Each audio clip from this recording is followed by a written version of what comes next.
Hello, my name is Jenn Woodward, and I'm honored to be sharing this presentation with you. I've been in love with the medium of hand papermaking since I learned the process in grad school in 2005 with Michelle Seymour at the School of the Museum of Fine Arts in Boston. Over the years, my artistic relationship to paper has expanded and shifted focus. Today I'm going to share a project with you that marked the beginning of that shift. In 2016, I attended a panel discussion about art and activism. I left the event with a question tumbling around in my mind. How can I cultivate empathy through art making? The answer did not come to me in a flash, but rather as a multi-layered project. I thought about the mediums I keep coming back to as an artist, drawing and papermaking, and planned out a project that would use these modes of making to foster connection and community. Throughout summer 2017, I hosted pop-up portrait drawing sessions at locations around Portland, Oregon.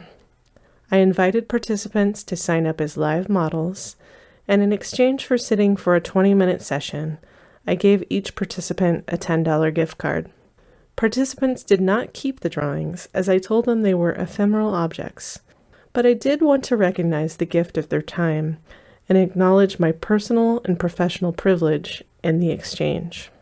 Today, I'm sharing with you images of the 67 drawings I made, along with images of almost all of the participants who made the project possible. I quickly realized that the comfort of each sitter was far more important to me than the outcome of the drawing, and honed in on the goals of creating meaningful exchanges with the sitters, and interesting, but not necessarily accurate drawings.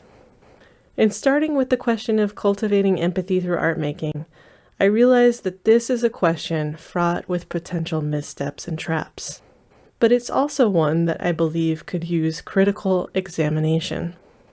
As a white female artist, I did not want to exert my power over participants, but hope to open up a dialogue around ways art can be a tool for connection.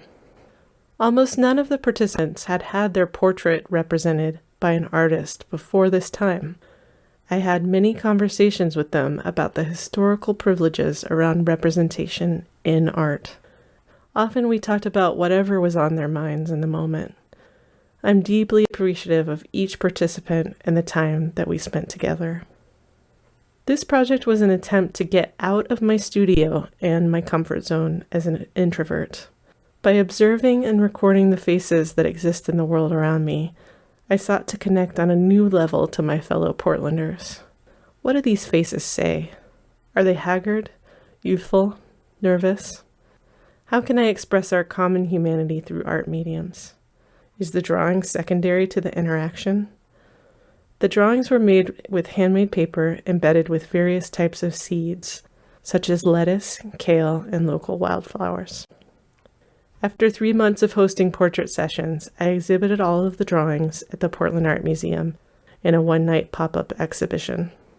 I invited the sitters and project partners from the locations where I made the work to have a chance to see all of these beautiful faces in the drawings together as a community in the exhibition space. It was important to me that these everyday faces have their moment to be seen inside of an institution like a museum. I'm glad I was able to work with the staff to figure out a way to make the event happen. About a month after the event, the drawings were planted in partnership with the Urban Farm Collective at their Fargo Food Forest location. This is a neighborhood green space where volunteers have created an urban oasis. At the planting event, attendees were invited to do a group reading with me of the poem, "The People" by Pablo Neruda. This poem was the inspiration for the title of the project and helped bring the attendees together with the intention of honoring the dignity of each of the portrait sitters. After reading the poem, we collectively tore each portrait in half. Participants were invited to take each half of a portrait and plant it at home in their garden. As a group, we placed the portrait halves in the garden and watered them and covered them with soil. Several of the participants expressed their surprise at feeling a welling up of emotion during the planting. Having this type of connection and feedback was an amazing gift.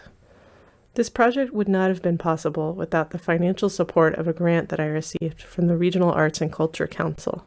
The funding provided me with the ability to pay the 67 portrait sitters, buy supplies, and give myself a stipend. While the grant did not cover the full expenses of the project, it did give me enough support to make it happen. I hope that by making ephemeral objects, that I can encourage viewers to think about the fragility of life and that decay can lead to new growth, transformation, and possibility. By letting go of the physical object into which I put my labor, I am focusing on the activity of art making. Throughout the year of making this work, I documented and shared the project online as a way for the images to live on beyond their physical form. Some of the questions I've asked myself around this work are: how can I shift my creative practice to better interrogate the commodification of art objects and people? What is my relationship to the value of labor, especially in relationship to art making? How can my work act as a catalyst to connect and foster community? These are questions that I'm still asking myself, and I will likely continue to ask myself for the rest of my life.